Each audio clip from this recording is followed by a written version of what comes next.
Mmelaelwa mo kgetseng ya polao ya ga Masego Mosweu e leng mogatse Moses Mosweu o tlhageletse la ntlha ka sebele mo pele ga kgotlatshekelo ya Molopo mono Mmabatho.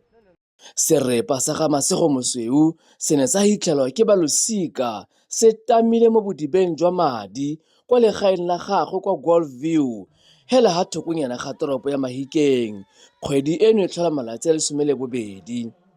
Moses Mosweu o tlile kgotlatshekelo a sa kgone go itsamaisa sentle ka ntlha ya kgobalo e a e boneng mo kotsing ya teraka gone ka letsatsi leo la ditiragalo.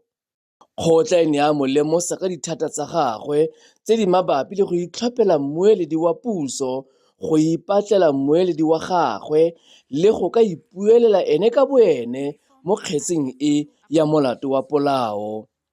O ne a itlhophela go ka batlelwa mmueledi wa puso mme gone hela hao ga simololwa dithulaganyo tse di maleba gore ene le mmueledi yoo ba simolole ka ditherisano.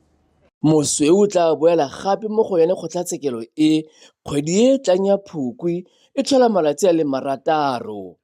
Re sa le hao mo puisanong e e kgethegileng le ba a utlwile dikgang, Moses Mosweu o thobile mahatlha a gagwe e le ha a tlhalosa ka botlalo ditiragalo tsa letsatsi la bofelo ha a ne a lebagane sehatlego le sehatlego le yo o neng a golagane le ene ka lenyalo.